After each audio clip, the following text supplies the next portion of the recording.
show up when you actually use the fundamental theorem of calculus part 1. And there's really basically three types, okay? The first one over here is, well, what happens if the lower bound is not a number? Okay, remember fundamental theorem of calculus said I needed to say the integral from number a up to x of f of t dt, and if I differentiate that, I just got f of x back. So the first question is, well, what happens if my lower bound is a variable, or some function of a variable in this case, so x squared plus 1. The first thing that we do is we say, well, we know how to switch our bounds. If I have the integral from, say, 1 to 5, well, I could turn that into the integral from 5 to 1 just by giving it a negative sign. So that's step 1. So this is going to be the d dx stays out front, okay? I put a minus sign in front, and that allows me to switch the bounds. So now this becomes the integral from 4 up to x squared plus x, and then cosine of t squared remains the same. I haven't done anything to the integrand. Now, this is a -1, so remember constants can come outside of derivatives when it comes to multiplication, so that negative is going to come out front. So this will now be minus the derivative with respect to x of the integral from 4 to x squared plus x cosine of t squared dt. And then now I'm in the fundamental theorem of calculus part with a chain rule because of this part right up here. So I notice that this will be minus all the way on the outside. What am I going to get? Remember, this goes in for the t, and then that one, where I interpret this one as being take the derivative of x squared plus x. So this becomes what? This is cosine of, x squared plus x whole thing squared on the inside, okay? And then multiplied by the derivative of 2x, or x squared plus x, which is 2x plus 1, okay? And that's my answer. That's my answer. So that's how you handle variable lower limits via the fundamental theorem of calculus part 1. Okay? So let's look at part 2, or example 2. What happens if both of my bounds are variables? Well, then I can't take advantage of this little trick here and make this a negative because, well, okay, I negate it, fantastic, I just switched the bounds, great, you're back at square one. They're still variable bounds. So what can I do? The beautiful thing about this, and I'll show this in a, I'll link to another video which contains the connection between fundamental theorem of calculus part 1 and part 2, where you can see like why what I'm going to do is going to make sense.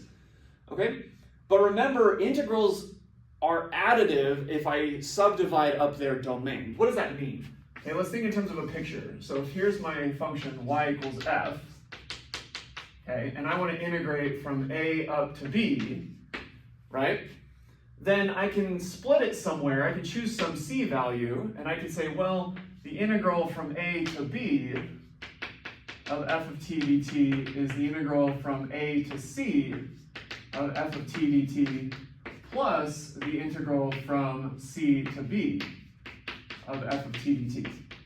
Basically saying if I want to compute this quantity, which is represented by this positive area under the curve, I can do that by either computing the whole thing, or I can split and compute this area, which is this part here, and then add in this area, which is this part right there.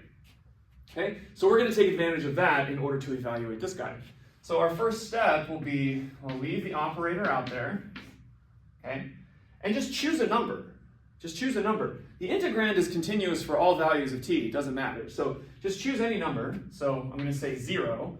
So this will be e to the x up to 0 of the square root of 1 plus t squared dt plus the integral from 0 up to sine of x of the square root of 1 plus t squared dt, like that. Just like I did up here, integral from a to c plus integral from c to b. So here's my a to c plus c to b, so to speak. Okay? Now this one, I can do the switch root type thing because the lower limit is a variable, the upper limit's a number, so I can switch it. Okay? So I'm going to do that. And what's that going to give me? That's going to give me d dx, again, all the way out front. I'm going to get a minus integral 0 to e to the x of the square root of 1 plus t squared dt. Okay? Now remember, derivative of a sum is the sum of the derivatives. So if I want to say d dx of this whole thing, that's really d dx of the first part plus d dx of the second part, integral 0 to sine x square root 1 plus t squared dt, like that, okay? And now we're in a perfect situation to apply fundamental theorem of calculus part 1. The negative sign comes out front of this one term, okay, just this one term. So I'm going to get what? Minus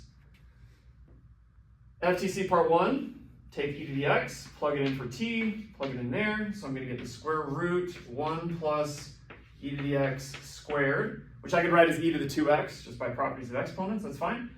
But then I need to multiply by the derivative of that, so times e to the x. So that's this first term. And now the second term, plus, I plug in sine of x in for the t's. So I'm going to get the square root 1 plus sine squared of x times what? Well, on the back end, the chain rule tells me we have the derivative of sine, which is cosine. All right? So those are honestly the two main things that you use. I know at the beginning I said there were three. The third one is just applying the chain rule. So when I get to this point and I take this and I plug it in there, I'm really plugging it into both pieces. And so that chain rule part is how I get this part. So that's that third one that I alluded to at the very beginning. But these are really the only two things that you're going to kind of bump into when dealing with fundamental theorem of calculus part 1. All right? So if you like the video, comment down below. Again, smash the like button, subscribe, and we'll keep this going.